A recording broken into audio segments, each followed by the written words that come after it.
Breaking news, viewers. The Israeli military has now warned train passengers in Iran.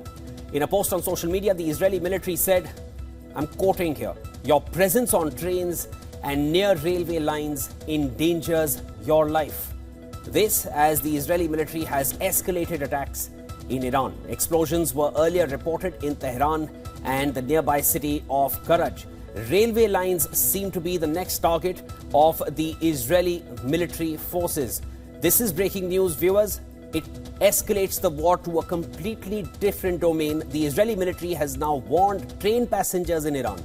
This is a public post. They've mentioned, I'm quoting, "Your presence on trains and near railway lines endangers your life," as the Israeli military has escalated attacks in Iran. Let me go back to our guest, Ambassador Suri, joining us here on the broadcast.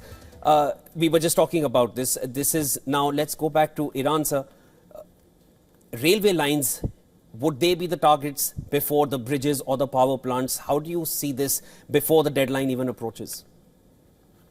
Well, as I was saying earlier, it just reinforces my point that the manner in which Israel is acting in the region is completely beyond the pale of law. And if any other country were attempting or issuing similar threats or assassinating leaders at will, you would probably have had a bunch of Security Council resolutions by now.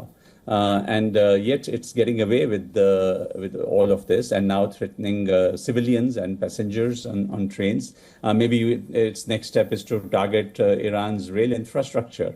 So, you know, whether it's President Trump's threats that we'll bomb Iran into the Stone Ages or Israel issuing everyday warnings that we are going to increase the number of strikes and we are going to be targeting their infrastructure, it just pushes Iran then to retaliate against its Gulf neighbors.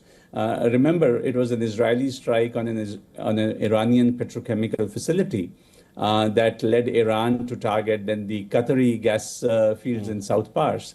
And now yesterday, Israel has again targeted the Iranian side of the South Pars field, which is the world's largest natural gas field shared by Iran and Qatar. And all of this, I want to tell your viewers, has grim consequences for us. We depend on that gas field for a lot of our energy requirement. And so to the extent that whether it is the Iranian attack on Qatar or the Israeli attack on Iran, we will end up paying a price for it, even though we haven't gotten into this conflict. Ambassador Suri, regarding foreign policy for the US, before we go any further, do you feel that ironclad, as Joe Biden used to call it, ironclad partnership with Israel has cost US its allies across the Gulf, across the West, and even in the East? Japan, Australia, South Korea, NATO, Gulf nations looking at Ukraine for their air defenses. Has it been that big a cost for the US? Is US as isolated in this war till now? It is an enormous cost that the Americans are paying for their sort of blind support for an Israeli agenda to change the regime in Iran.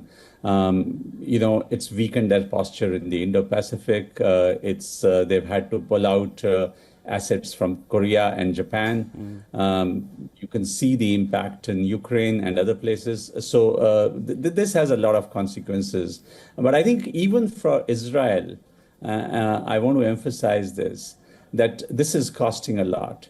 I think what Israelis perhaps don't realize sufficiently, or the government perhaps doesn't realize sufficiently, is that their actions over the last 2.5, 3 years, starting with Gaza and the occupied West Bank, and now this conflict, is leading to a rupture in the bipartisan support that Israel traditionally enjoyed in the United States.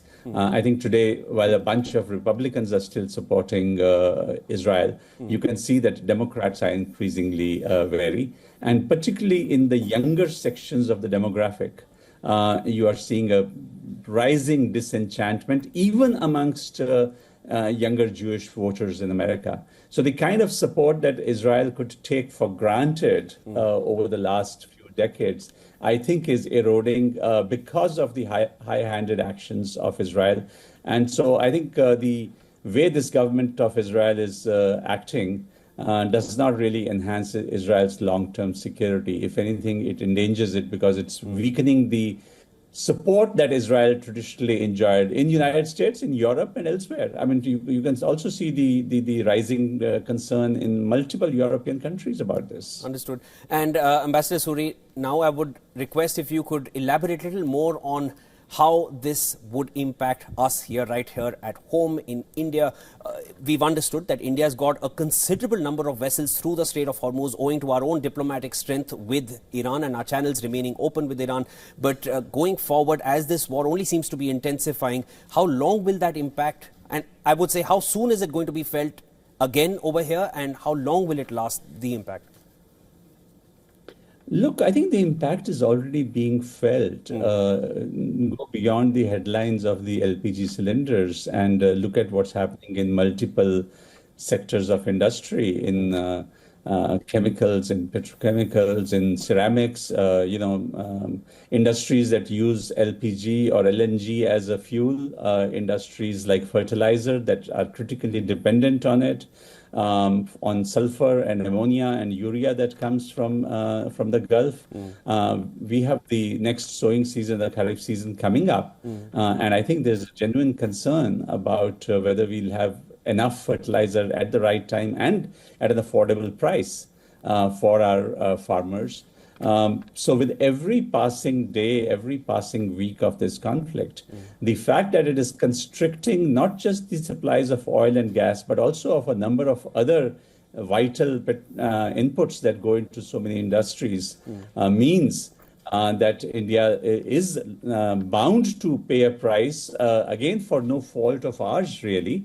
But, if you look at where we were 3 months ago and we were saying our economy is in a kind of a Goldilocks situation, today you can see that whether it's Goldman Sachs or Moody's or others, they are actually reducing the GDP growth forecast for India from 7.5% to 6% and perhaps even below. So there's a real price that we are going to be paying for the heavy-handed actions of Israel and the United States in Iran by starting a war that nobody wanted, and it's just completely pointless.